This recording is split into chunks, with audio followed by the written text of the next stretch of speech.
Okay, it's done.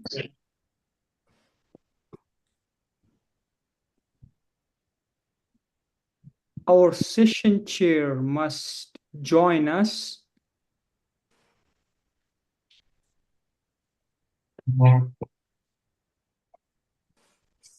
Professor Mike, are you there? Yeah, I'm here, Dr. Shakir. Okay, good morning. Good morning. Good morning, everyone.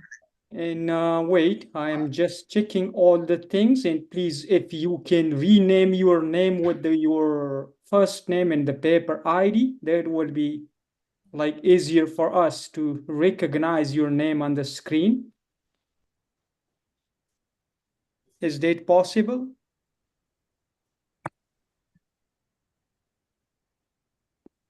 Please just put your first name and the paper ID, the last 3 digits.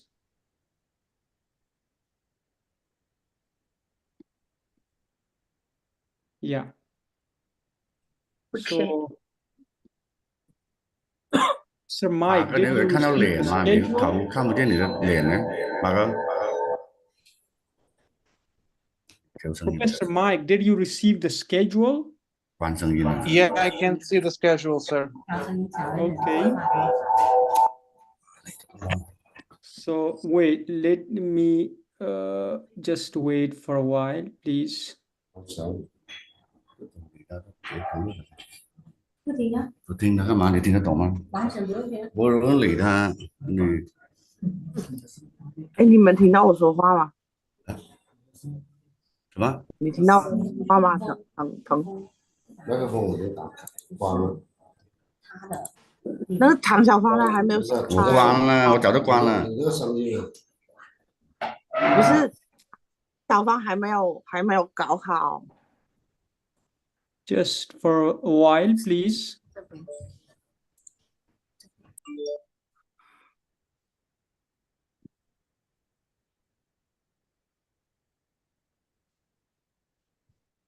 等，大家等等。 Just wait for 2 minutes, please.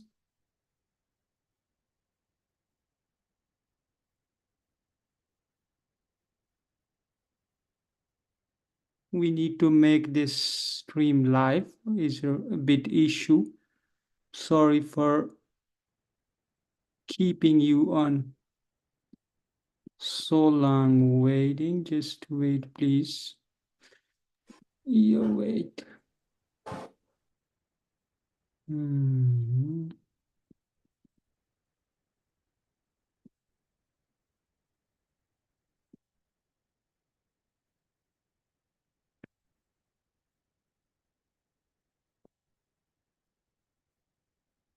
Okay, done.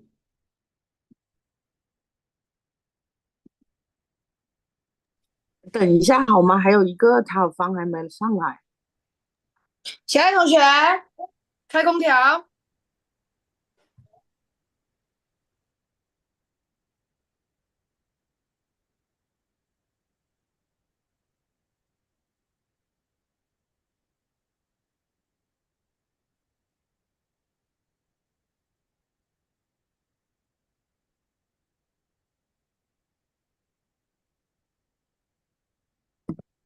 Okay, so I think everyone is here. And we need to start the session because we are already we are already late.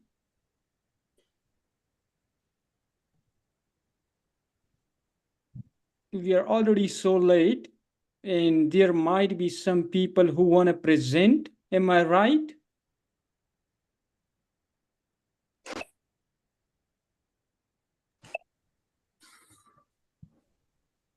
Okay, so welcome all to the International Conference on Contemporary Social Sciences and Economic Development, which is organized by the International Institute of Academic Research and Publication. I'm Shakir and the coordinator for this conference. I hope all the participants already got the program schedule and other instructions for this session, this online session. And it is to be noted that each presentation will have 10 minutes and extra 5 minutes for question and answer, which will happen at the end of the session, not during the session. You can't ask any question during the session to interrupt other participants. So after the completion of the session, you will have time to ask question and suggest something to other participants. And I want to mention that those who already sent their presentation, mean PPT, in form of recording, they do not need to play it here live. We will upload it to our YouTube channel, and the link will be shared later in the chat box. You can go there and check it. And we will assess your presentation based on the assessment. The best paper and the best presenter will get an award in the form of certificate. And the assessment criteria include, but not limited to, the best contents from the paper which you present, good presentation skills, time management skills, and how you attract other audiences in your impression management skills. And I welcome our session chair, Professor Madad Ali from Chojing Normal University. So he will assess the papers and the presentations, and based on that assessment, we will give you an award in the form of certificate. And before starting this session, I think it's quite important to introduce you with this organization. And you may know a little bit what is IIARP, who organized this event. I think there is a raised hand, someone. Yeah, no, I didn't know. Okay, so I'm sharing my screen, and just wait.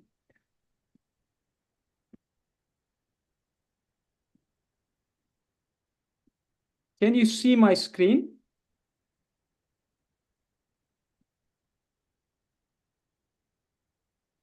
Is it visible to everyone? Yes.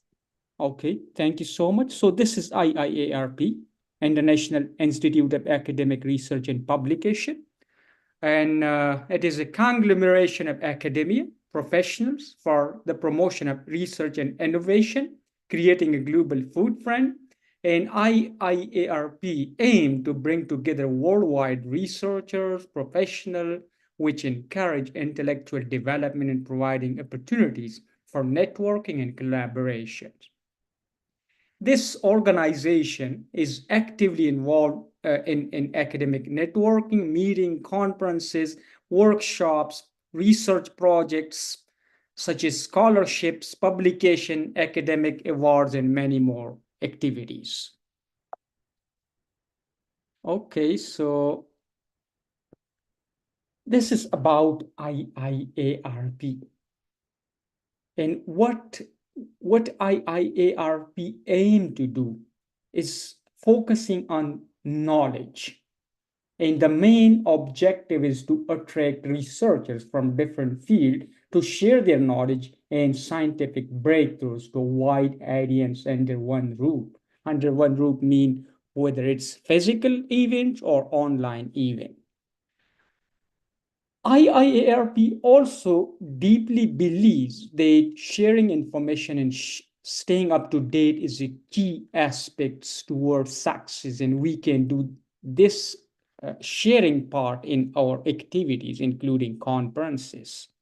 Another important thing for a researcher and scholar is networking.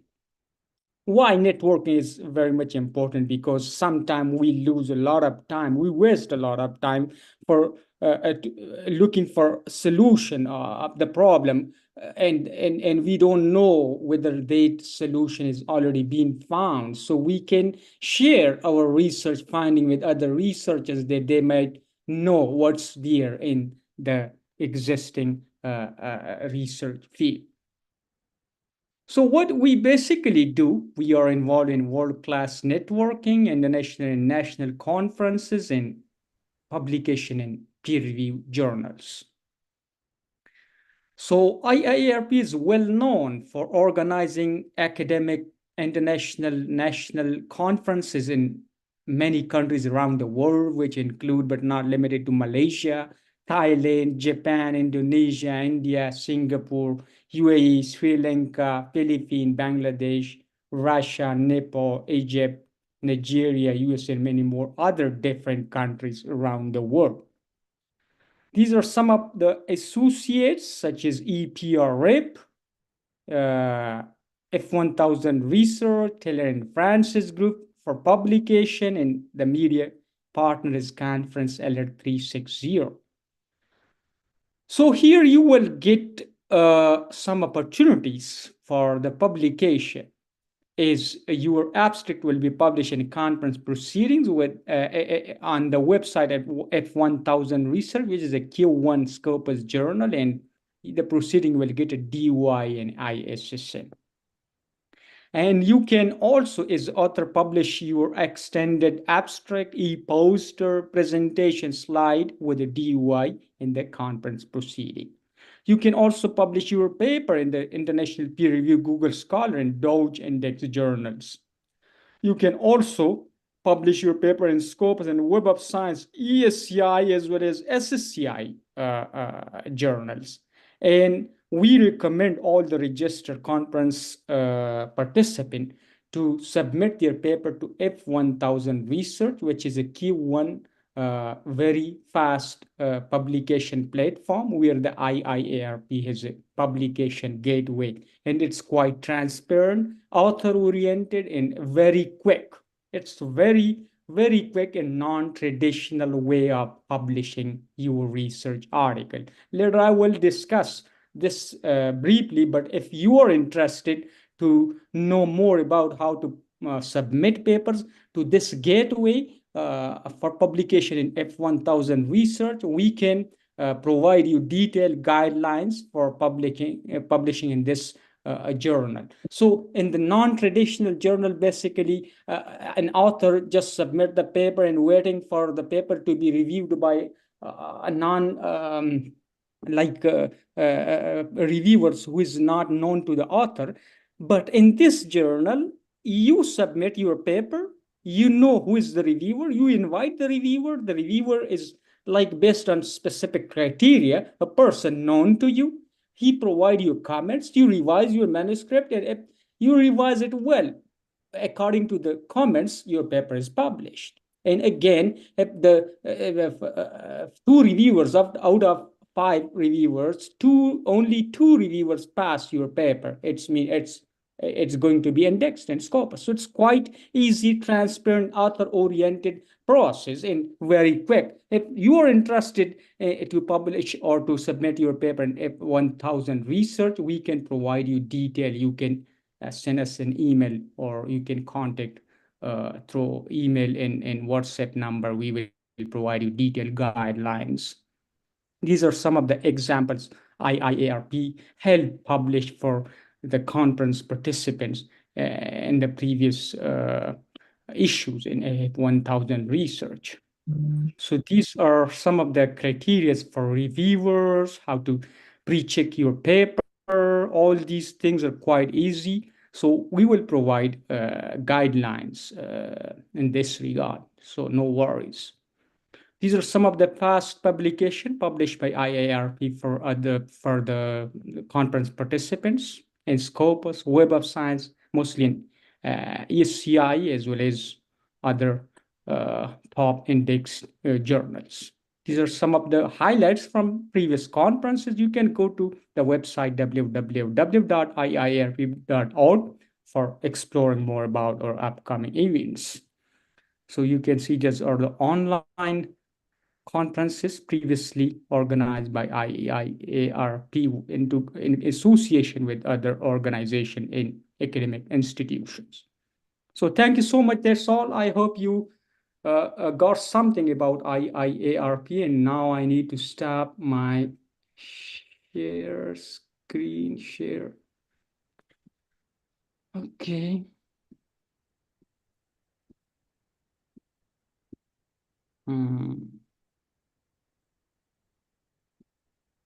Okay, So, Professor Madad Ali, I invite now the session chair to start the session and invite the participants for presenting your papers. Thank you so much. Well, thank you very much for the opportunity to be here as a session chair. Before I start, I should say thank you to all of you for joining our conference today. And before we start, I have to tell you like how we will do these things and how we will proceed all these things. But all of you are welcome to the international conference on a virtual conference. Sorry. Okay, so before we start, I have to tell you that I will say the paper ID and the title. And when you are there, you have to share your screen, and then after you can start your presentation. As Professor Dr. Shakir mentioned about the time, so you have to be concluded within time duration. So I think without wasting time, we should start. Thank you. So the first paper ID, I can say it's a 318, the Forensic Investigations Officer Profession Trades. If you're there, please proceed. The paper ID 318. Yeah, I'm here. Right, thank you. Thank you very much. And please, yeah, we can see you. Please share your screen and proceed. All right. Thank you. Can you see me? Can you see my screen as well? Yeah, so it's visible. All right. Okay. Thank you.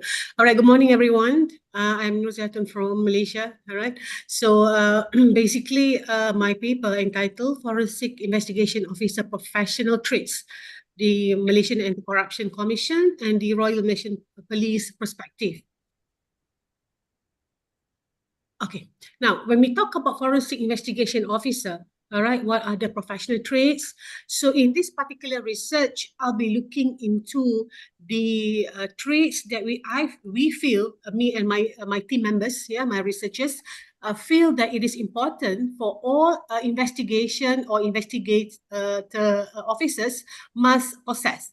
Right. So for this particular paper, basically, we use a semi-structured in-depth interview for the data collection, where we have 9 forensic investigation officers were interviewed. 4 were from the Royal Malaysian Police and 5 were from the Malaysia Anti-Corruption Commission. So what we did, we summarized thematically into the 5 categories. So I will start off with the overview of the process and what are the traits that the investigators, forensic investigators should have. Now, as for the process, basically just an overview of the Malaysian Anti-Corruption Commission and also RMP, Royal Malaysian Police rely heavily on the expertise of forensic investigation officers.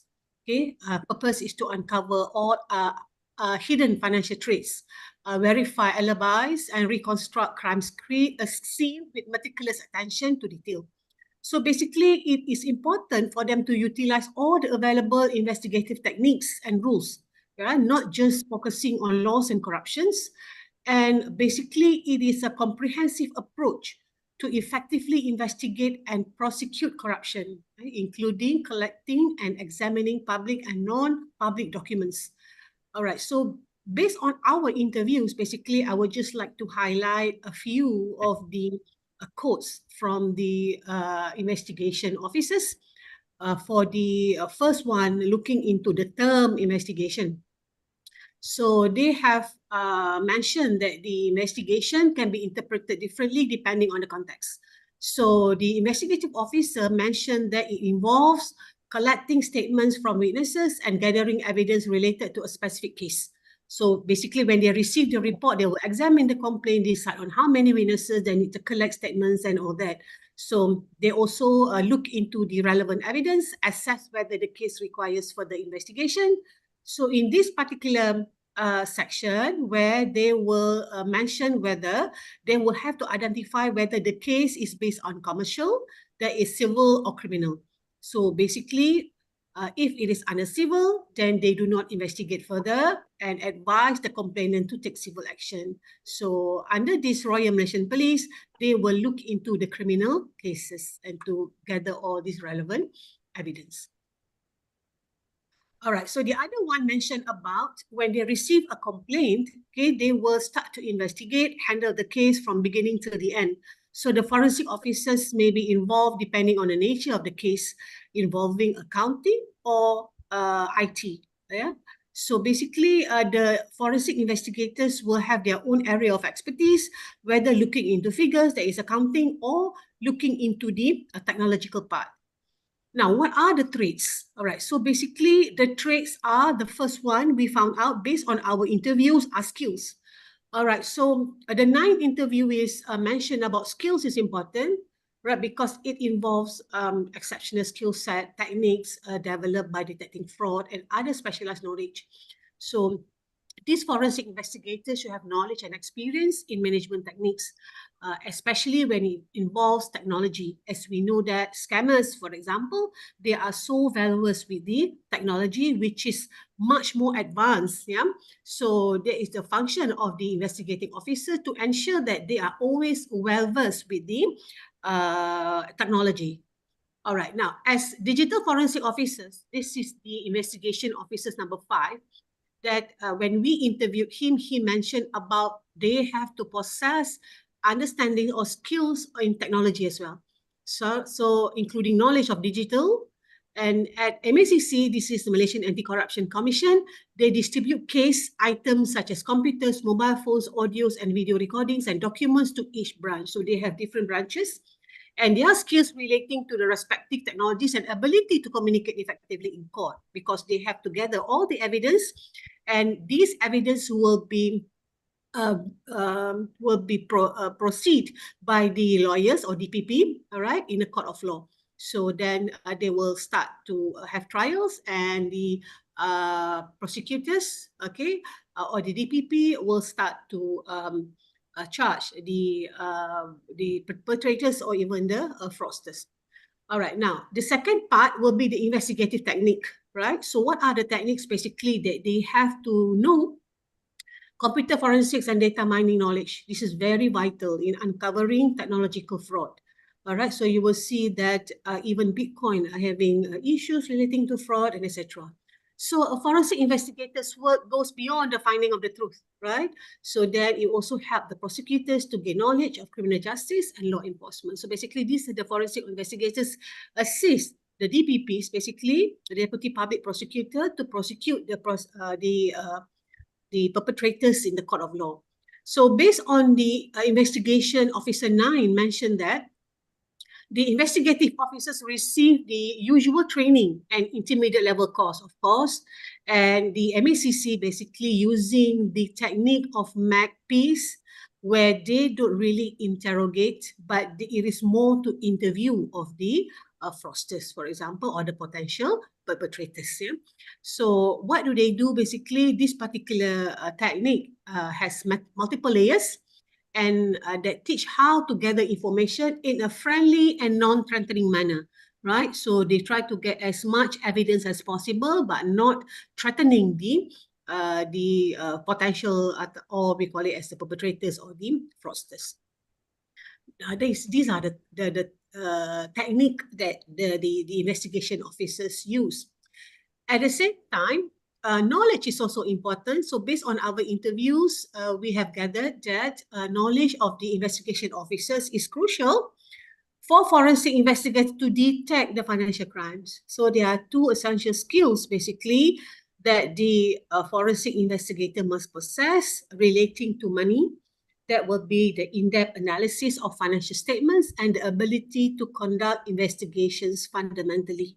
So what are they supposed to do? Basically, they will look into all these documentations.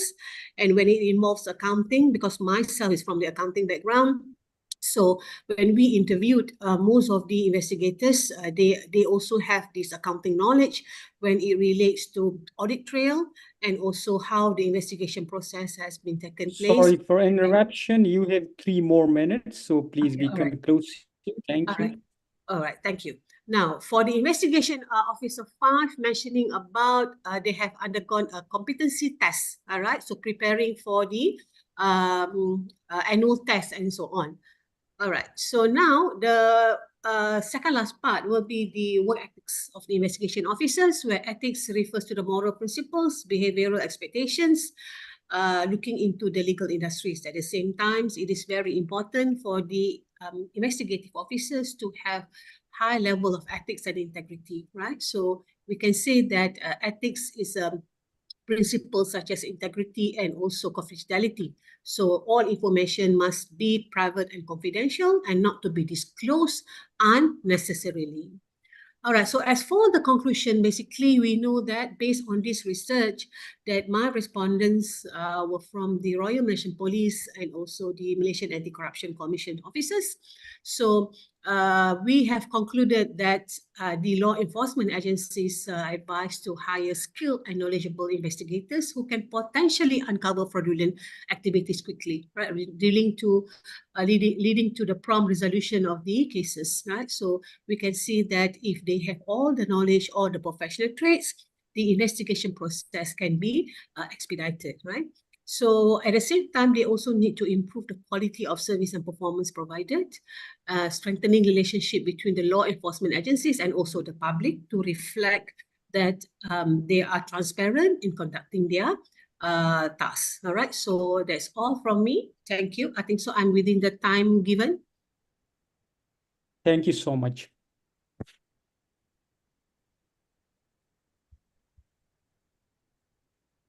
So there will be a Q&A session at the end, so you can keep your questions, notes, and you can ask it later.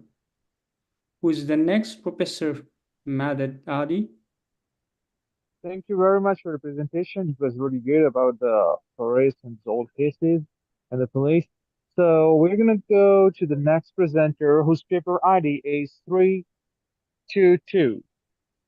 Applying a community-based design approaches to enhance the e-commerce platform. The paper ID is 322. Are you there? The paper ID 322, applying a community-based design approach to enhance the e-commerce platform and marketing capabilities of Thai traditional fabric community, to be presented Hello. by, yes? Yes, me, right? Yeah. Okay, Yeah, okay. please So, proceed. okay, just let me share. I got a two file. I got one of the PDF file ones, and I got one of the video conference, the video recorder. So I would like to just show one of my video. So you already sent the video? Yes, we already sent it in the So meantime if you already sent, it's okay. We will upload it to the YouTube channel, and you don't need to present it. If you still want to present it, that's okay. Oh yeah, okay. So I can share my video, but actually I just dropped in the email last night. In the WeTransfer on the website. Sorry, on the email. Sorry, I don't have access to that file. If you have, please go ahead. Okay. So let me share about this. Okay.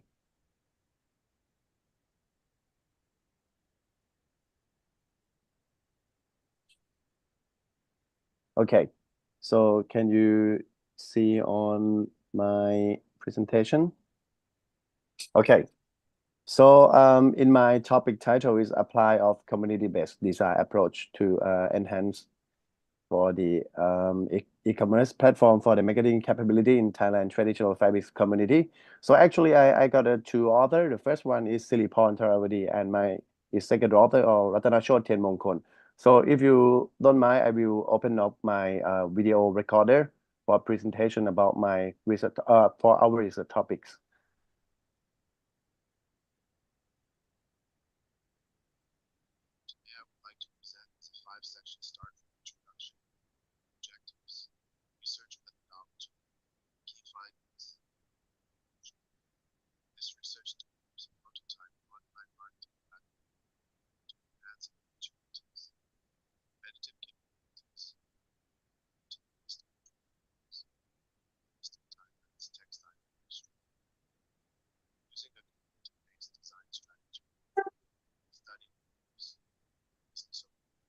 It's quite slow. Can you please increase the volume?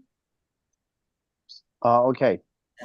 Because I just recorded about 7 minutes. Okay, that's fine. So actually in my research, I just focus on about how to make the e-commerce for the local fabrics in Thailand. So actually, because in Thailand after of the COVID, the situation of the people cannot sell their stuff.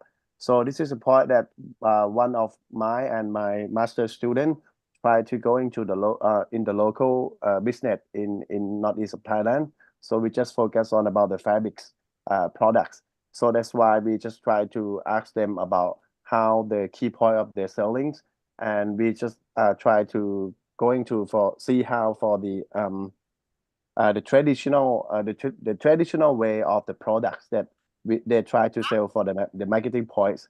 So this is the introduction of the background of our the research. So okay, I have to like this. Okay, for the objective of our research, we just focus on about the 3 objectives. The first one, we study on the context and the needs of the Thai Piman community. It's the name of the local fabrics in northeast of Thailand. And the second one, we design and developed it for the products digital marketing platform. And the third one is assess the quality and the efficiency and effectiveness and the satisfaction of the digital marketing platform with the expert and the target user. So actually, in terms of the methodologies, we have 6 process. But actually, you can see on the process we have used for the community-based design and also have the human-centered design to integrate it about the idea from the community to design for the platform of the e-commerce for them. And then we just going to for the market and we just try out about the platform, and we also have to get the feedback from the user and the expert, and also have the stakeholder in the community as well. Okay, for the process, I just try to going to the fieldworks and understand out of context inside of the community. We see on about the government staff, and we also see on the leader of the community, and also see about the leader of the enterprise group of the Thai Piman group in their local base. And then we're just going to study on about the theory of the marketing on the digital marketing, also to contribute up for the concept of the platform. And then after we get the platform, we're going to recheck about all of the products and the service that the Thai Piman have. And then we also going to take a photo, and we're going to in the field work to recording for the videos, and we also contribute up of the e-commerce form. And then we're just going to try out with the system efficiency with the target user, and also we try out with the expert who give us for the idea as well. Okay, this is the part of the fieldworks, and actually from the key finding that we have, the first thing first is the Thai Piman is the special on when they have the when they're going through for the drying process of the for the weaving fabrics, like they use for the soil, and they use for the stalls, and they use for the some part of the herb to remain about the color of the weavings textile techniques in their community. So that's why they just want to present about this idea too much for the people, because when they're selling some of the products, they need to show about the local wisdom idea about this. So actually we're going to for the shop that they're selling for the clothes and the Weber products textiles. So we just talk about with the leader of the enterprise in the Thai Piman, and they just give us for about the history and everything. And then we just collect in around of the community context, also the history, also the selling points, also the technique that they try to dial and webbing of the textile. So we just conclude about the main section of the platform. Totally is seven section of the navigator on the platform.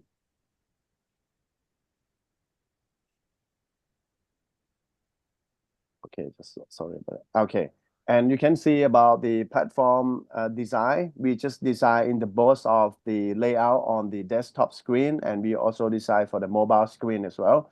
But actually, in terms of the 7 navigator, that we decided, we have one of the products detail, and we also have the history. We also have the knowledge about the local wisdom of the herb and everything about how to dry about in the textile techniques. And we also have the selling products in terms of the pair, in terms of the shirts, in terms of the shoe, and a lot of things that the community they have. And we also have the online for the online purchasing and delivery as well. In terms of the last findings about the evaluation, but actually in the research we have the evaluation in another dimension a lot, but we just conclude about the final things that we have from evaluation process. The first thing, we have evaluation with the expert, about the 9 expert, and we talk about the performance of the efficiency about the system, but totally we found in the very agree level at 0.48 from 5. And the second table is evaluation from the target market in about the 30 sampling. So we talk about the analysis of evaluation of the operation effectiveness of the platform as well. But the overall level in the score is in really agree as well, about in 0.44. Okay, and for the last one of the conclusion, but actually in terms of the products in Thailand, I mean in the local product in Thailand, a lot of the entrepreneurs, they quite don't have any ideas about how to selling the products in terms of the online marketing.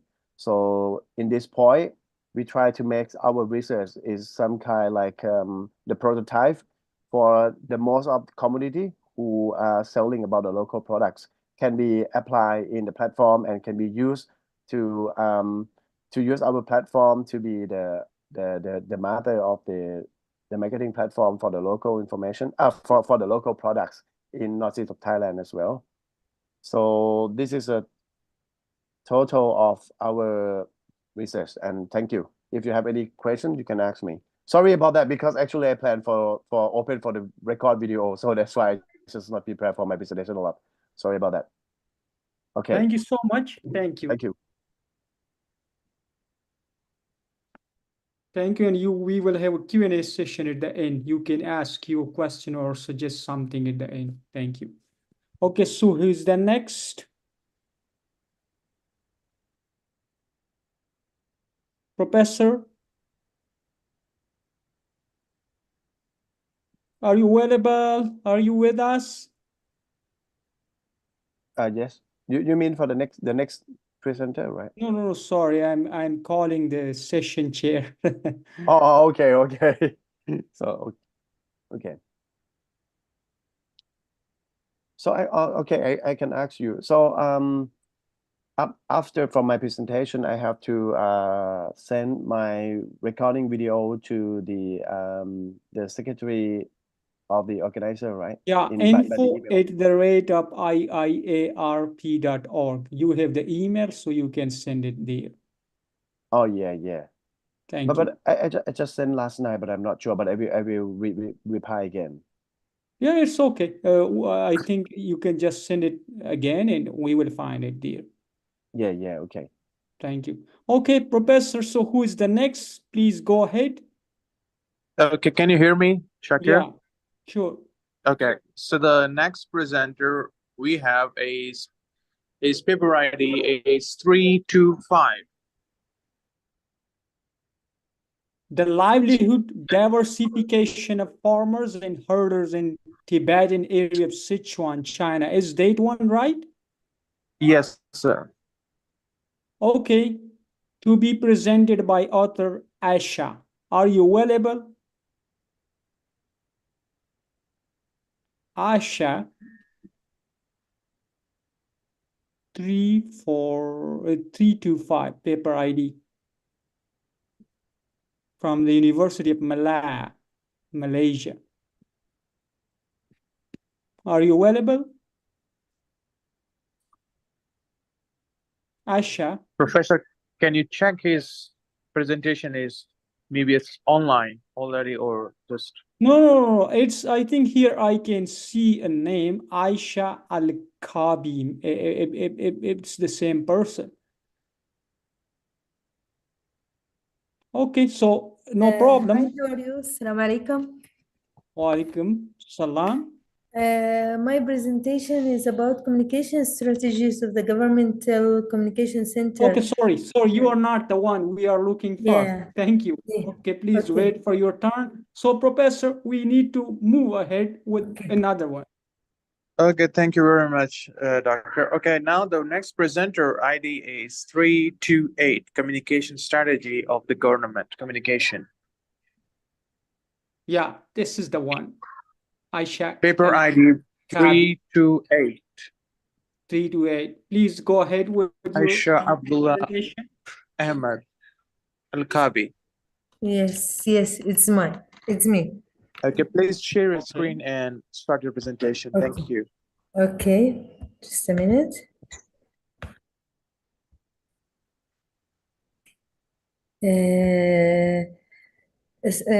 How are you, everyone? Today, inshallah, I will give you a presentation about my topic, which is the communication strategies of the governmental communication center during COVID-19 crisis. The national campaign Oman Face COVID-19 as a model. Just to tell you that the governmental communication center is a part of the Ministry of Information here in Sultanate of Oman, and that center was responsible for dealing with the COVID-19 information during COVID-19 crisis here in Oman. They did a campaign which called Oman Face COVID-19. It was a virtual campaign. They did that campaign in different social media platforms, and I was recognized to study that campaign in X platform. Today, inshallah, the governmental communication practice evolved in all over the world. The government institutions started to use the social media and the different media platforms to support values of openness, transparency, and interactivity with various stakeholders.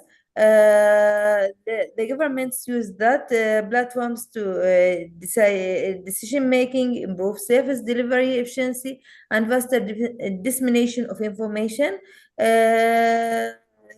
The importance of smart applications grows during emergencies and crises, as you know, where governments heavily relied on that platforms to dissemination information, managing emergency situation, coordinate resource between concerned government entities and civil people, and counter rumors and misinformation. COVID-19 was a big crisis for us, and many countries use it to deal with the COVID-19 information. Consequently, many governments around the world using communication strategies on media planning and coordination between media institutions to unify the media dealing with electronic communication messages to address the COVID-19 crisis. About Oman, since the first two confirmed COVID-19 on February 24, 2020, the Sultanate of Oman, there were a royal decree were issued on March 10, 2020 to form the Supreme Committee for dealing with the development resulting from the spread of coronavirus. There were efforts from many government institutions to address the COVID-19 pandemic across various sectors. The Ministry of Information, represented by the Communication Center, played a media role in facing the COVID-19 crisis by coordinating a press release, publishing statement and decision issued by the committee, and implementing campaign which is called Oman Face COVID-19. The Government Communication Center turned to smart applications to broadcast segments of society and use social media platforms to disseminate the national campaign Oman Face COVID-19. Given the importance of the role of communication strategies in resolving or mitigation, the study came to analyze or identify the communication strategies used by the Government Communication Center before, during, and after COVID-19 crisis, according to the risk communication models for emergency and crisis by Ronalds and Seegers, and the communication networks model by Betik van Roller. So how effective the communication strategies used by the Government Communication Center, and what is the challenge did the Government Communication Center face during its communication management during the COVID-19 crisis? The study relies on many literature review like Masita from Kenya, Boms and other 2021, الغسانية 2022, المفلح 2021, طنطاوي, Musa, and many others. About the theoretical frameworks, I have two, as I mentioned before. The first one, emergency and risk and crisis risk communication models, which is given by Ronalds and Seegers, and that model focus on effective communication during emergencies and crises. Also, it emphasizes risk communication strategies to address public concerns, provide accurate information, and manage perceptions. The second model that I have, the communication grade model, which is given by Betik van Roller, and that model, it's a framework for strategic communication. The rulers represent measurement and evaluation, emphasizing the need the model emphasizes clarity, consistency, and accountability in the communication practice. The methodology, the first things, the importance of that study is to analyze an identification of the communication strategies of the Government Communication Center before, during, and after COVID-19 crisis, contributing to enriching the scientific files regarding the communication strategies of the Governmental Communication Center before, during, and after COVID-19 pandemic, highlighting the communication strategies used and how social media were utilized in managing the COVID-19 crisis. Research question, I have two questions. What are the communication strategies did the Governmental Communication Center follow during COVID-19 crisis? And the second question, what are the challenges did the Governmental Communication Center face during their communication management for COVID-19 crisis?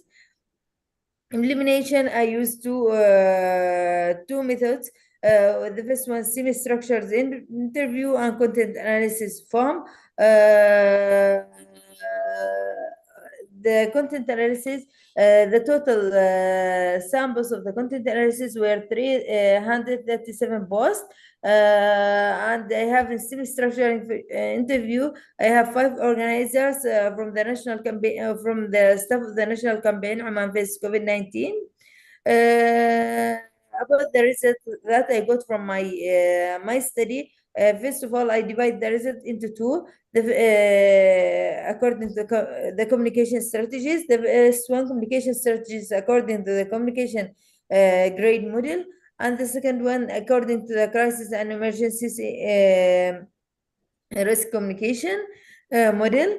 According to the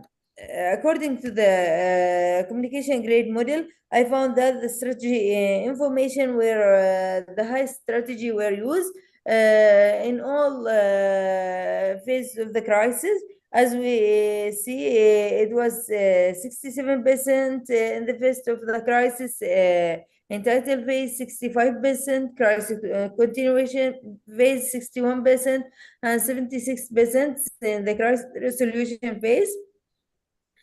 And they use many other crises like many other strategies like persuasion, conscious building, dialogue. Also, the governmental communication centers also they use 2 or more crisis, more strategies at the same time. More than that, according to the communication strategies. Sorry for interruption. You have 2 more minutes. Please be conclusive. I will try to be fast.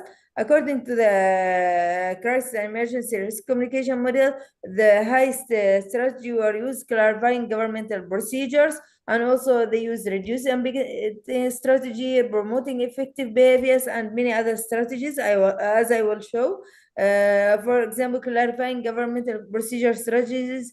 They were used to topics like clarifying governmental procedures, collaborating with other governments and private institutions, topics related to government decisions, and also violators and so on. Also reducing ambiguity, they reports on cases of infections, recovery and death accounts, identifying official source of information, promoting effective behavior strategies.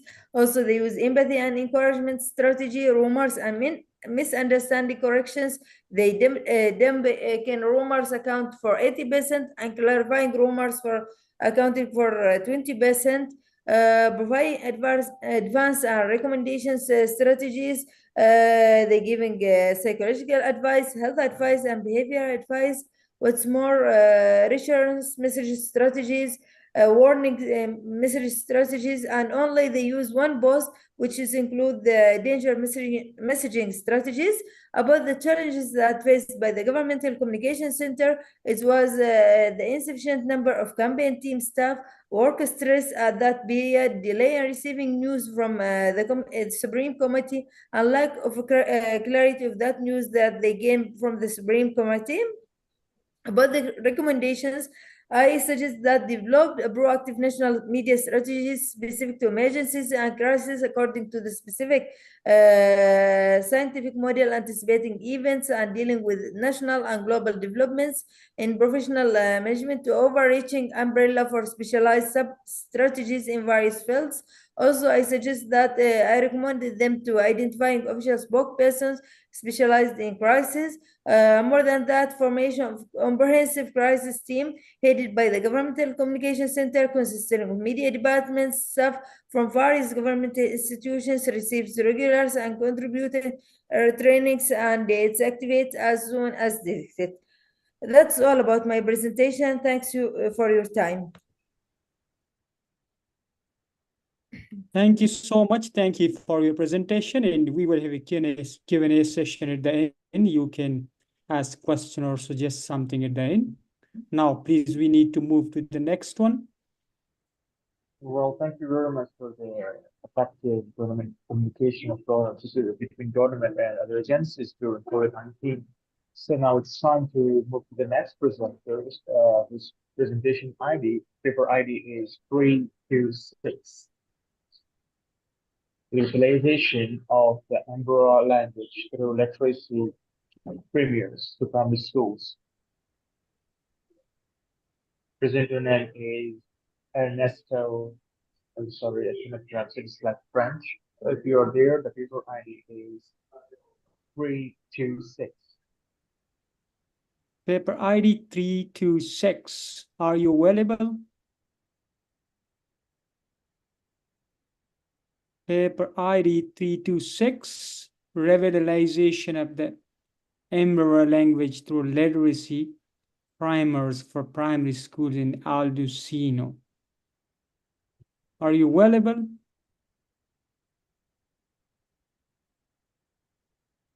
Paper ID 326. I'm calling again. Paper ID 326. If you are available, please come to share your screen and go for the presentation. I think I can see your name here on the screen, Ernesto. Can you hear me?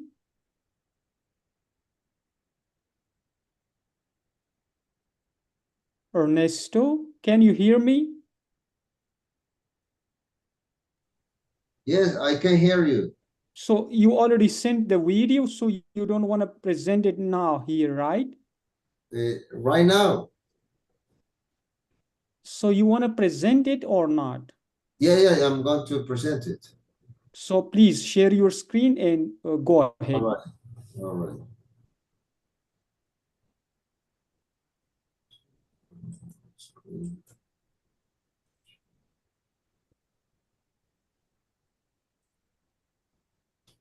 Right. Can you see the presentation there? Yeah, please. All right.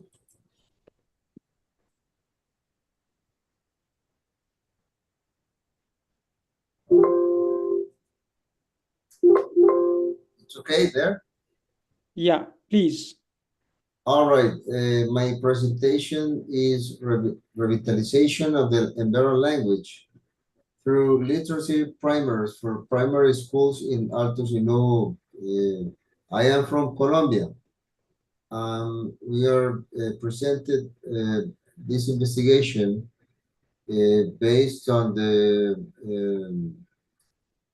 kind of knowledge we have known through times, let's say 15 years researching a better language. So primarily it is based on the need of knowing the language of our country. So in the introduction, we explained that there are almost 8,000 languages all around the world, and most of them are in danger. So there's a need of trying to help to revitalize this language. And in Colombia, we have 65 indigenous language, and we have 2 Creole language, and also they are in danger.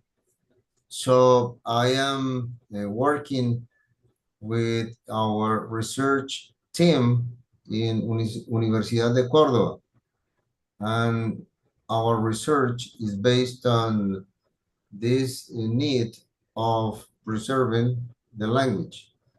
So one of the language that is in danger is Embera language. We have some laws that help to try to help this preservation. So we have in our constitution, we have the law of 1991 in our constitution that help to prevent the language. We have education law, the law 119 from 1994, which help this kind of preservation too. And we have a law from 2010. It's a law which try to preserve the language too. So in the state, try to help through these laws to preserve the language. You can see on the screen, Córdoba is on the northern part of the country, and the Embera language is over there.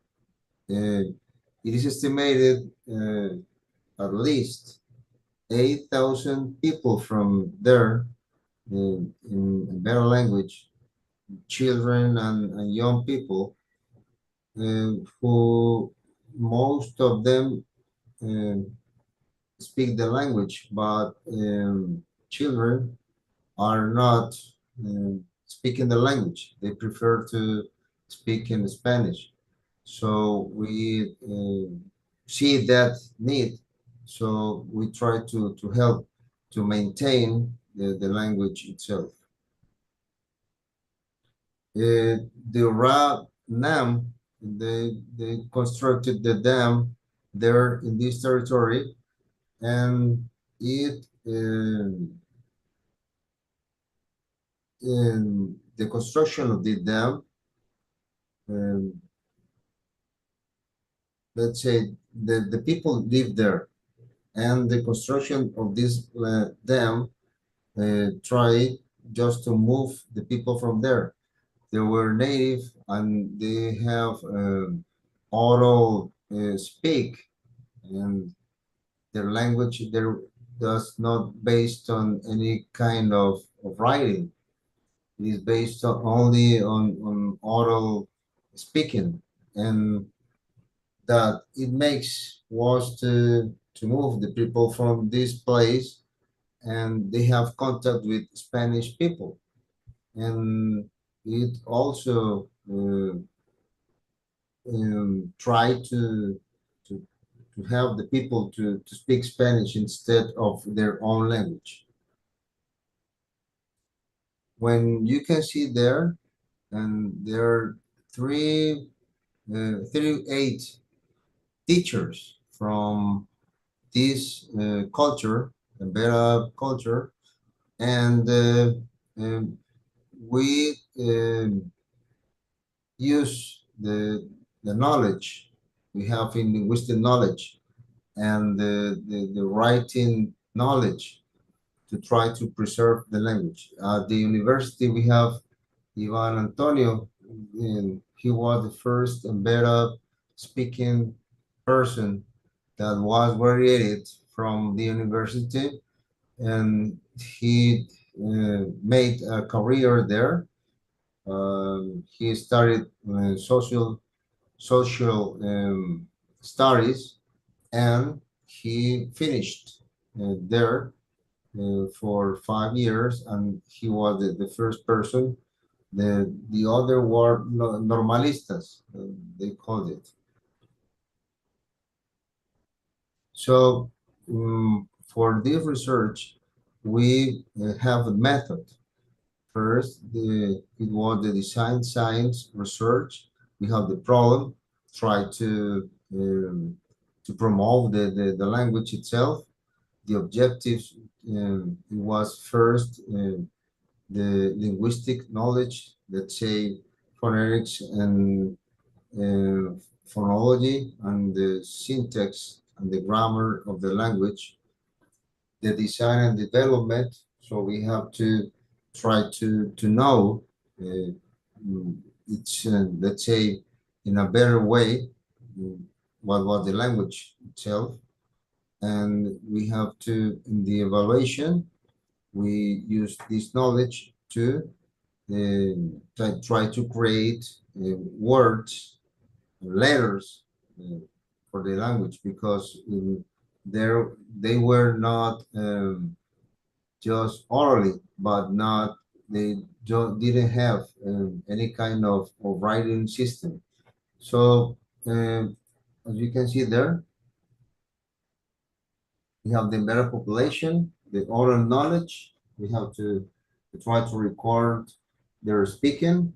Now they have the knowledge of the language. Let's say we have the methods and things that could help us to try to know the knowledge of the language better. And we have the knowledge to transfer. Let's say we have now the phonetics and phonology and the grammar. Now we have to create a writing system. So we decided to put it into the education system. They have 38 schools in the Embera language. So we put it into the people from there, the children. Sorry for interruption. You have 3 more minutes, so please. All right. Thank you. So the results are the strategies for safeguarding digital dictionaries and better keywords, literacy primers that we are dealing with in schools, and softwares. So the alphabet that we created have 29 letters, 17 consonants, and 12 vowels, 6 orders, and 6 nasals. You can see the results. That's the Embera language. It says that Bedea Aba Bema, it's the number 1. Daji Membera, that's our family. Kau Karepe, that's what it is. So we have the family there. Muzezona, that's the father. Mupajodra, that's the grandmother. Mwembea, that's the brother, and so on. So this knowledge, we have the alphabet and put it on this investigation. For example, you can see there they have to match the figure with the word, and you can see that we are using the writing system with circles and things like that to help them, the native people, to try to write and to read in their own language. That's other of the showings of this kind of material. For example, we have that's an animal, kuriwat, that's a kind of rat, and they have 5 materials through time. So from the beginning, it's easy, and we decided to get it harder at the time that they're getting more knowledge of the writing system. That's a showing of one of the schools there. As I said before, there were 38 teachers, and so they have to bring the material there for people to for children to try to write and to understand in their own language. So in conclusions, we say that the better writing, we have to put it into schools. We need linguistic policies to help the people not to forget their own language. The use of projects as a model for the other languages and culture. So this kind of a project could help to revitalize the other languages that are in our country, and we need a public recognition of cultural identity, because if they don't see that they are important, that their language and the culture are important, it will be the damage of their own culture itself.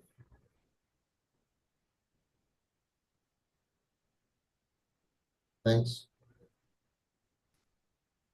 Thank you so much for sharing such valuable information regarding this community and their languages and your work regarding preserving their identity and language. It's very good and important work, and I hope you will have opportunity to publish it somewhere in a good journal. So we will have Q&A session at the end of the session, and there may be some questions or suggestions for you. So please note your questions, other participants, and we will come back to the Q&A session. Now we are moving to the next presenter. Who's the next presenter, please?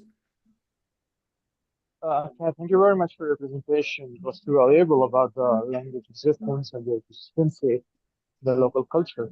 Now we're going to move to the next presenter, whose presentation ID is, wait, please, a second.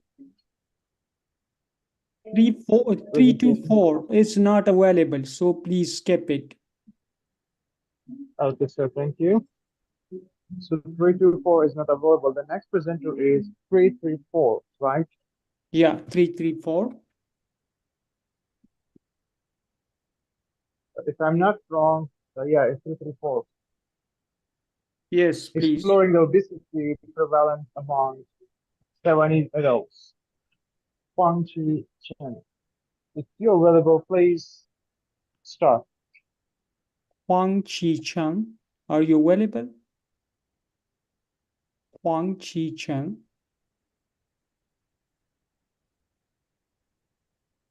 Huang Qi Chen, if I'm not wrong. Please skip it and go ahead. Thank you very much. So now we're going to move to the next presenter, whose paper ID is 341, Problem Characterizations about Abstractions. Case study for narrative visualization design of public health care. Okay, that's me. 341. Yeah. Okay, so please share your screen and start. Thank you. Yeah. Okay. Okay.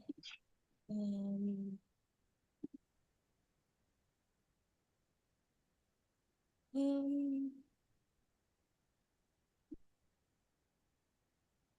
Can you please share your screen? yeah, I'm trying to share my screen. But it's not. Oh, okay, maybe this one. You can see the green button there. Click on it. Okay.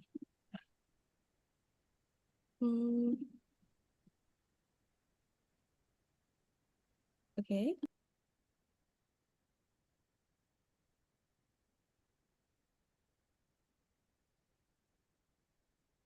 Can you find it? It's gone.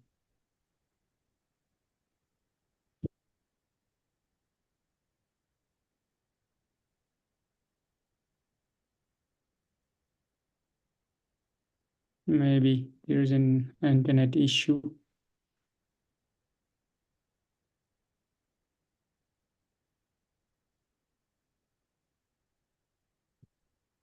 So I think without wasting the time, please skip this one. We can come back and go to the next one. Okay, thank you, Dr. Shakir. Now we can move to the next presenter. This paper ID is 330. Navigating Change, Social Resilience, and the Impact of the Redundancy of GCC Countries. The paper ID is 330. Abdul Wahab E. Baron. Are you available? From Arab Open University, Kuwait. Yes, hi, I'm available. Can you hear me? Yeah, please. You want to share your PPT or you already sent the video? I'll share the PPT now. Okay, please share your screen. Is it showing? Yes. Yes. So first of all, good morning and thank you for having me. I'll try to be brief as instructed, 5 minutes to 7 minutes max. So I'll start with small information about myself. My name is Dr. Abdul Wahab Baron. I'm currently Assistant Professor of Management and HRM at Arab Open University of Kuwait, specialized in human resource management. I've been a practitioner in this field, which is HR, as a HR director in a various number of oil and gas companies in Kuwait, and currently as an academic within the same field. So the paper, as it is mentioned here, first of all, I'm at the first stages of the paper, haven't collected data or went through the analysis yet. So it is a good time to get instructions, recommendations by your respected colleagues here and the conference team. It is titled Navigating Change, Social Resilience, and the Impact of Redundancies within the GCC countries. So to start with, to speak about the background of those two critical business terminologies, which are redundancy and social resilience.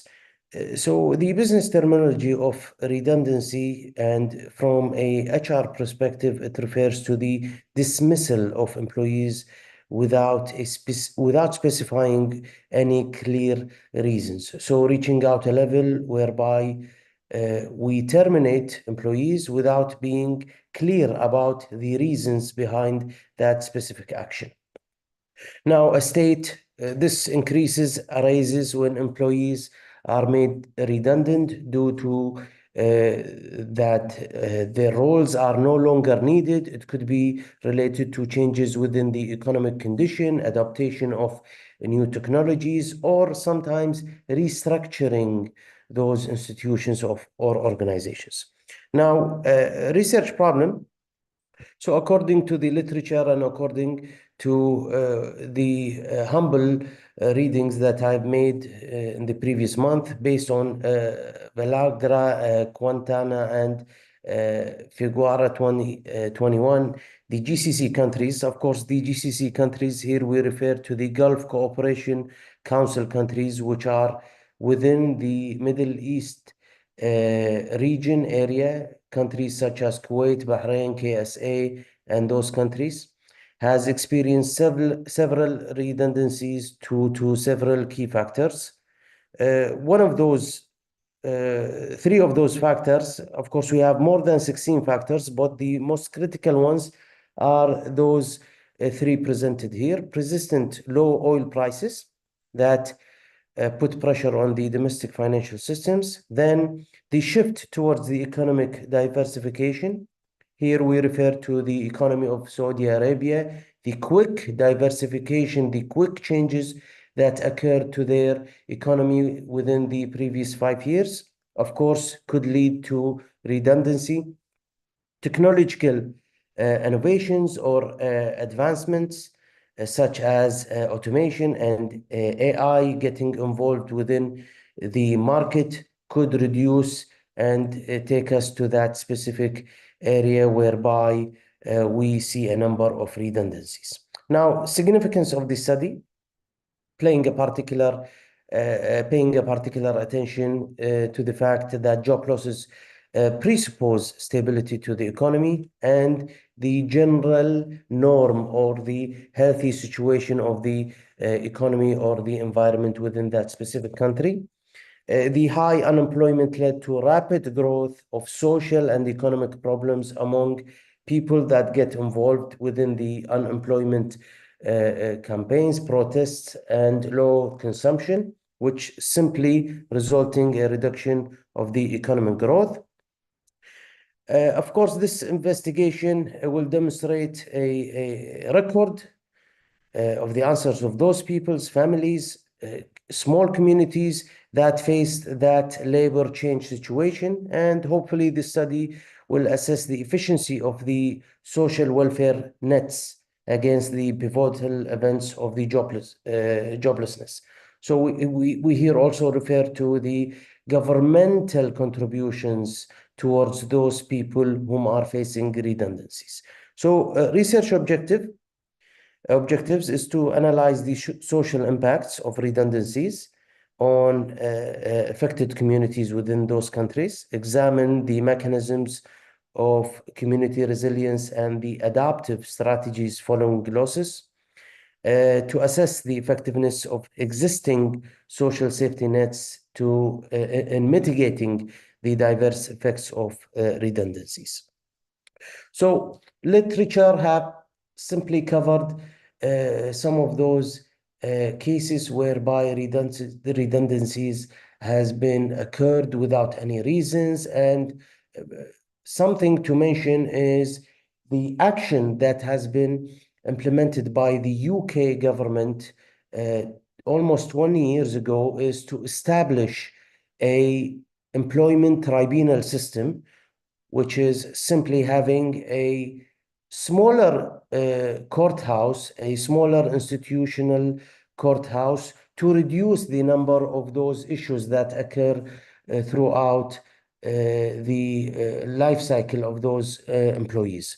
So to avoid people being jobless and to avoid having the unemployment rate to become higher and higher, this institution helps to solve issues related to employees to avoid redundancy from the end. So the gap in the literature, many existing research studies do not adequately deal with the recent transformation within the GCC countries. So I think this will be beneficial for policymakers within the GCC.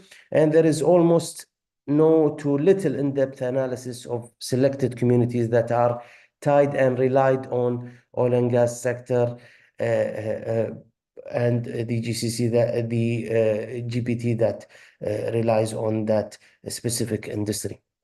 Expected outcomes, the study expected to become a source of valuable lessons concerning the social effects of redundancies within GCC. The study is thought to shed the light on different coping techniques taken by affected populations, and hence having a better understanding of the personal and community levels. Another critical outcome is the assessment of the functioning of those social safety nets within the GCC. Can we compare them through a comparative study? We could do a small comparison between those countries within the GCC, see whom are offering a better, effective type of social safety nets. And finally, the study will suggest solutions focused on promoting resilience and supporting systems within the GCC countries based on that data. And of course, though, it will be a number of guidance recommendations for policymakers to avoid redundancies, to find solutions, and to create a better environment to help employees reduce or never reach out that specific level of let's say, action. Finally, in conclusion, the study is dedicated to the increasing of the knowledge about the social impact of redundancies within the GCC region through the review of the economic social resilience relationship. Also, the research would reveal the causal links between personal lives, community stability, and redundancy. Those findings simply will highlight the ineffective social support mechanisms that people need to handle, the negative effects on their job loss, and in addition, an investigation that will demonstrate that policy reform for the major factor to strengthening community resilience in the era of economic disturbance. Thank you very much. I hope I didn't consume too much time. And if you have any questions, I'll be more than happy to answer them. Thank you. Thank you so much for sharing your presentation and your paper. We will have Q&A session at the end, and you can ask or suggest something at the end. Now we are coming back to the previous presenter. So please share your screen. Yeah. Okay. Yeah, I'm sharing now. Can everyone see my slide? Yes, please. Okay. Okay, so hello, good day to everyone. So I hope everyone in a good condition. So my name is Siti Farina. I'm from University Malaysia Sabah. So today I'm going to present the abstract of my paper entitled Problem Characterization and Abstraction Case Study for Narrative Visualization Design of Public Healthcare. So a little bit introduction about me is I'm currently doing my master research in information technology at the University Malaysia Sabah. So I hold a Bachelor of Science in Multimedia, and then my research focus on the narrative visualization in the domain of public healthcare. Yeah, so next, so the second author, which is a senior lecturer of the Faculty of Computing and Informatics at University Malaysia Sabah. Yeah, holds a PhD in information technology from the same university, and then his research focus is the visualization design, information design, and human-computer interaction. Yeah, so also interested in multimedia technology, game design, and entertainment media.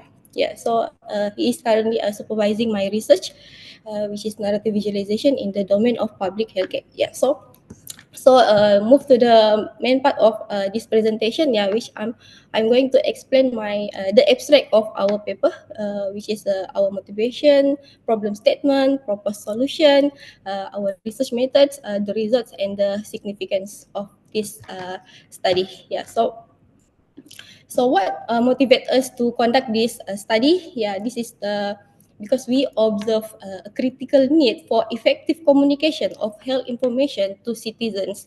This is due to the World Health Day theme, which is My Health, My Right. Yeah, this has encouraged the effective healthcare information dissemination. Yeah, so in order to respond to this need, we want to leverage the information enrichment capabilities of narrative visualization via data-driven storytelling. Yeah. So, however, however, there is a critical gap exists in identifying and analyzing domain-specific problems when we want to generate an effective narrative visualization for public health that resonate with target audience and drive desired behavior changes. Yeah. So, what is our solution? Yeah. So we conduct an empirical case study focusing on problem characterization and abstraction for designing public healthcare narrative visualization. So what problem characterization and abstraction is the first two level of nested model for visualization, design and validation. Yeah, these two levels is important in achieving a narrative in achieving a visualization solution. Yeah. Okay, so our research method is, we use case study to investigate the domain problem characterization and abstraction.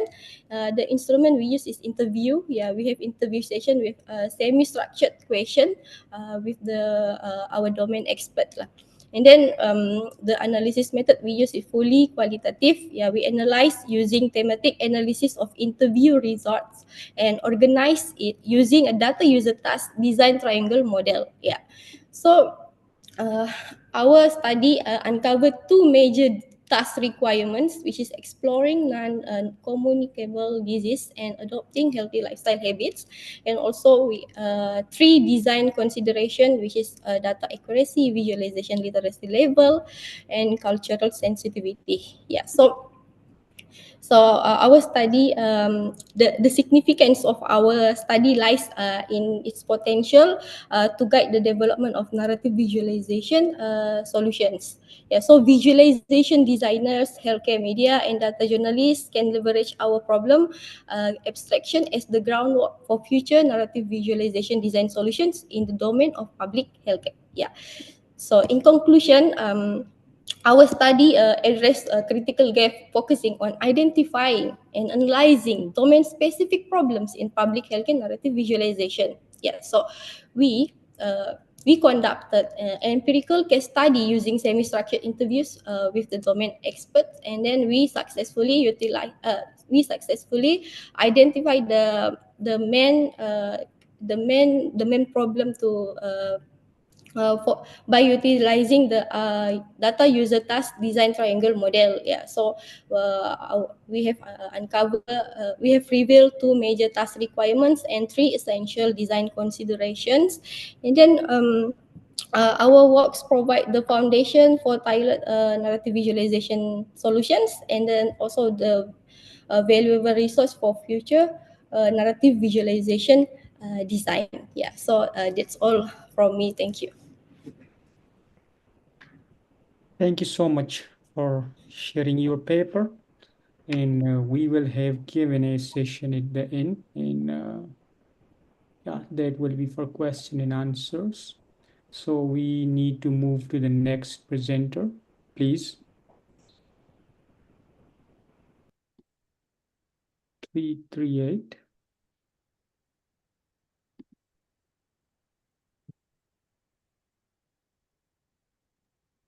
So thank you very much for your presentation. Now we're going to move to the presenter. Paper ID is 338, long-term energy demands through a bottom-up analysis. If you're available, please share screen and start. Thank you.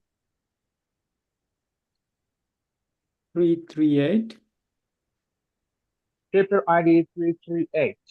Are you available? Nasir Hussain. Nasir Hussain, are you available?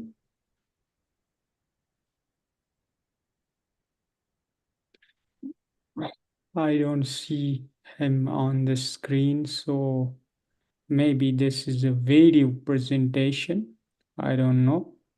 Nasir Hussain, if you are available, can you please respond?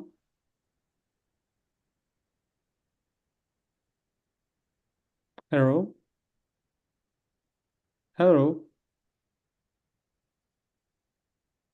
Okay, So I think that's not available, this presenter. We also have some other presenters who already sent their PPTs, but if you still wanna come to present your PPT, you can come to present it with, let me share their names. In the paper ID is 117, the development of guidelines for promoting the optimism of Guangxi Police College students through guidance activities, to be presented by Tang Xiaofang. Yeah, this is a video presentation, but still we are open to invite you for the live presentation if you want. Another presenter is 118. The paper title is a guideline to the evaluation on innovative entrepreneurship courses at Guangxi Police College, to be presented by Wei Xini. And we are open if you want to do it online, otherwise you are already done with the video. Another paper ID is 121, and the title is a construction of strategic guidelines for discipline supervision of the instructors in Vocational College, Academy of Guangxi Agriculture Vocational Technology University, to be presented by Li Fang. You are also welcome if you want to present it live. Another paper ID is 122. The title is Competency Model for Entrepreneurship Mentors in Colleges and University, a case study of Nanning College, China. And the author is Ma Ji. And the last one is 123. The title is Development the Curriculum Framework, focusing short videos and live streaming model to enhance students' practices skills. And the author is Zhang Hui. So all these authors are already sent and they are done with the process, but still we are open. If you want to do it online, let me know. Otherwise, we are moving toward the end of the session, which is a Q&A session.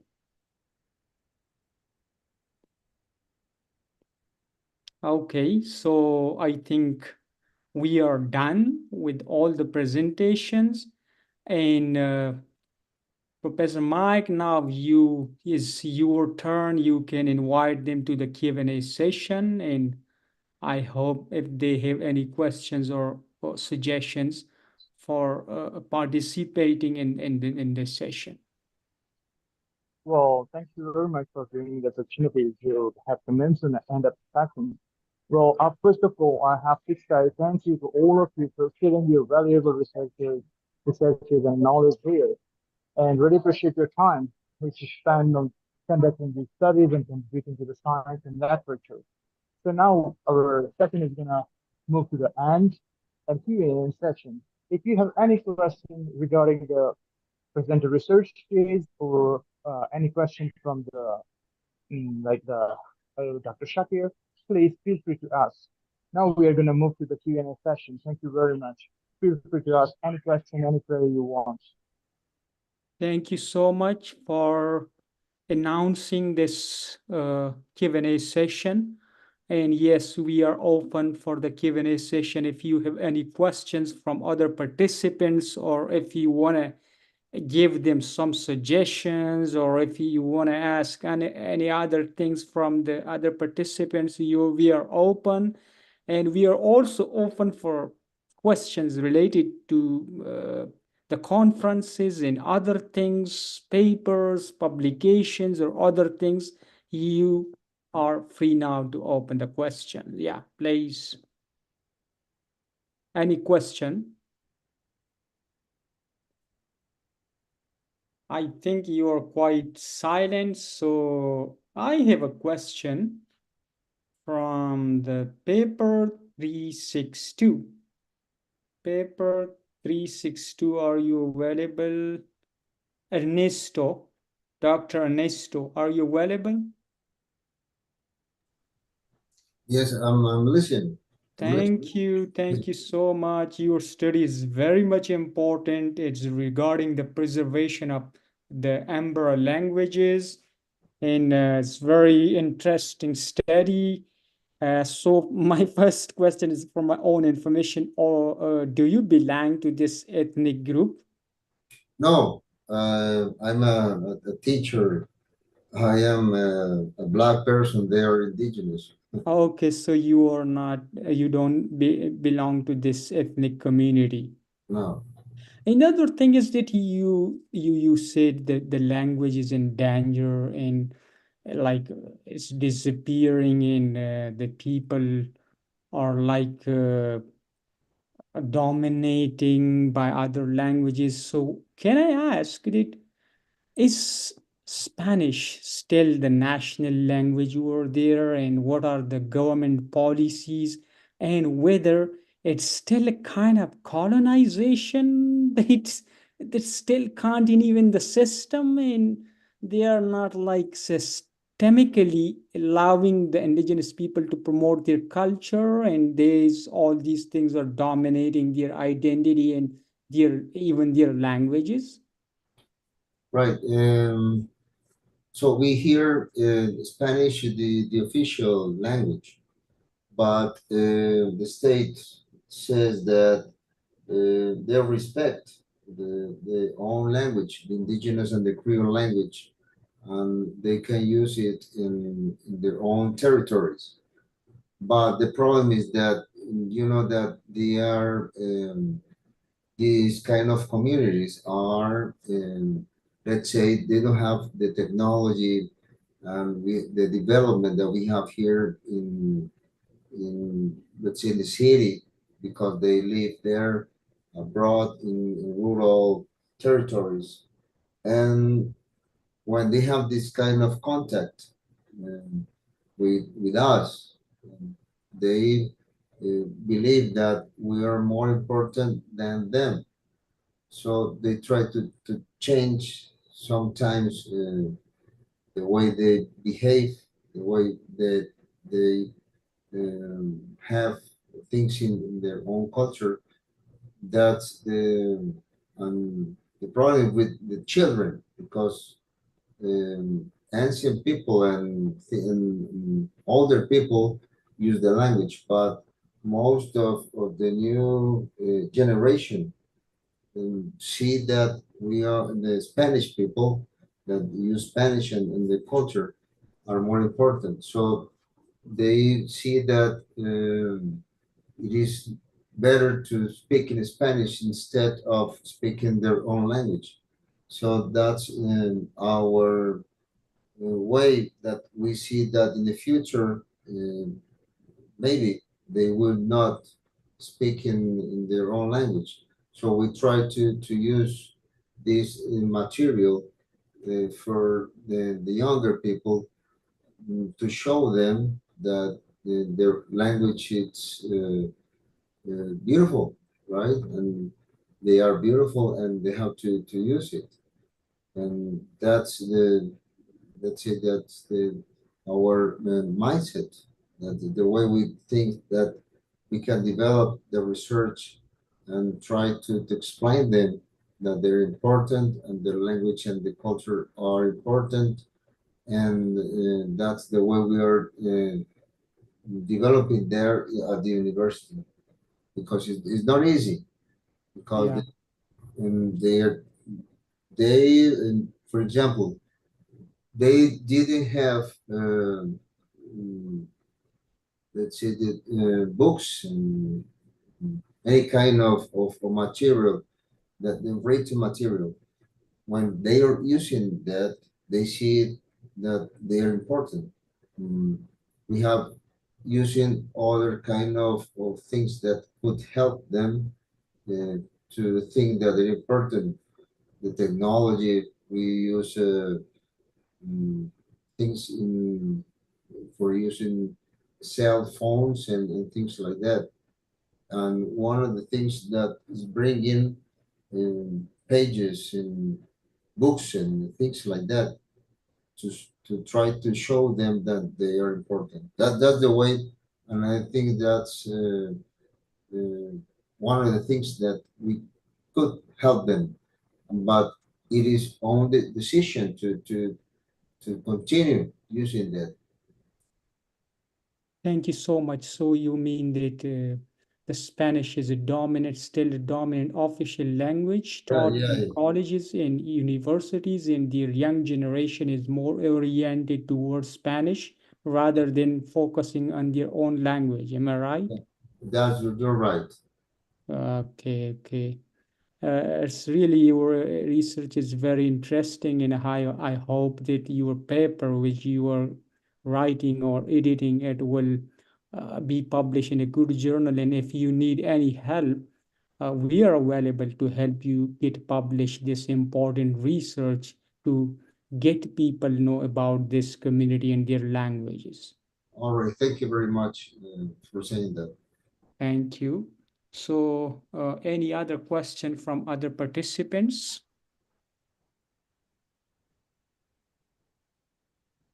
Any other questions? If you have no question, I think then I have to tell you something. Let me just wait a minute. Okay, so that was all. I think no more questioning or suggestions. And I'm really hopeful that the participants of today's conference enjoyed a lot and learned something from this event. And personally, I can say it was really great experience with all of you. And thank you so much for participating in our virtual conference. And as per I observed, all the presenters have very good research ideas, and they had put their efforts for the best. And as I saw all the papers, data was supported by robust methodologies and theoretical frameworks, as well as achievable objectives. But still, we all scholars know that improvements are always needed in every manuscripts. So you need to improve it language-wise, you need to improve it theoretically, you need to improve it empirically, that it can be published in a good journal. And some of the participants in this sessions were unable to join us, but they can go to our YouTube channel and you can see the uploaded presentation. And here now I'm sharing our email here. You can contact us here through this email. Okay.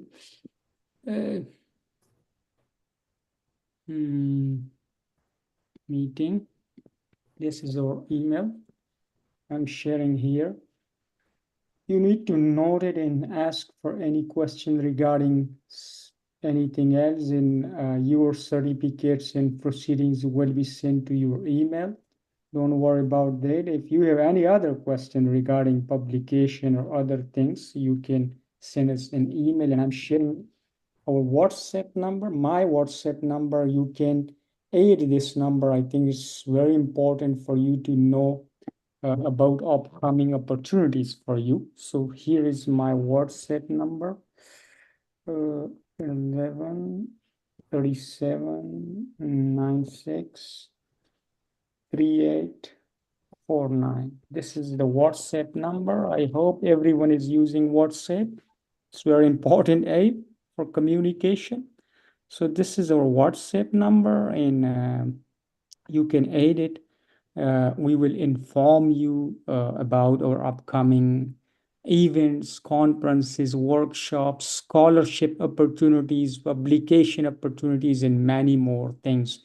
You can even also join our journals as an editorial board member, as a reviewer, and you can get a lot of other things through IIARP. So please add this number, and I will add you to our group, and you will get information, the most updated information.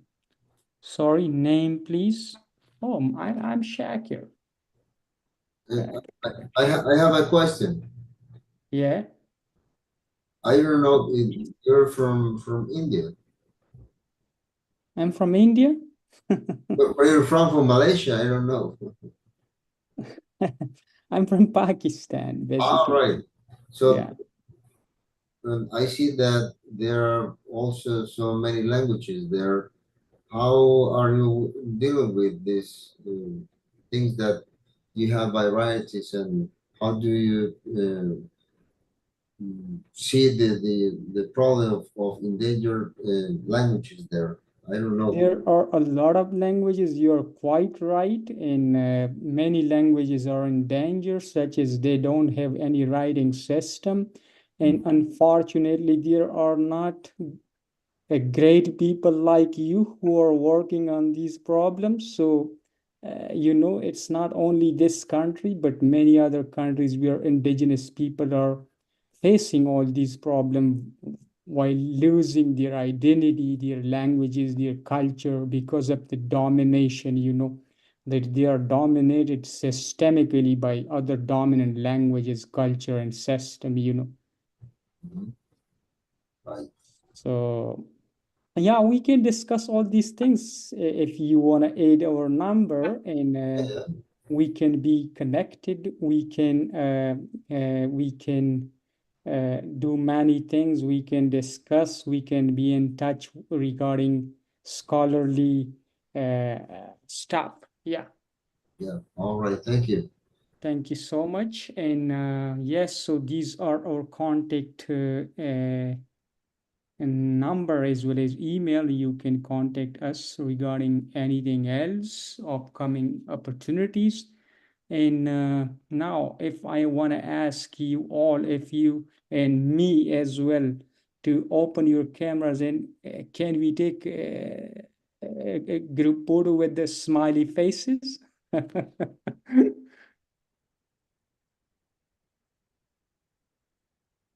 Thank you. Few more. Few more, please. We are just 3. That's not looking good. Yeah, please. Other people are not opening their cameras. Are you shy while facing the camera? I'm waiting for 1 more minute. Please. Open your camera. Yeah, 1 more is joining us. Oh, good. Thanks. Okay. 2, 3 more. I think a group photo is not bad thing to be memorized this session. Okay. Few more, please.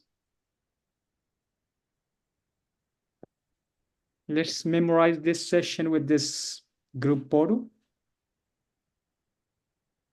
Okay, so I think others are not agreeing with the camera, so I need to take a picture. Be ready. Okay. Thank you so much. 1, 2, 3. Okay, thank you.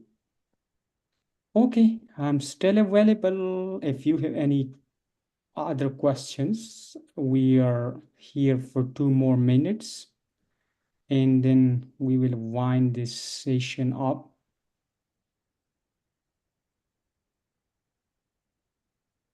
Okay, so I hope you already got my number, our email, and now I will invite the session chair to have closing remarks, and then we're gonna finish it.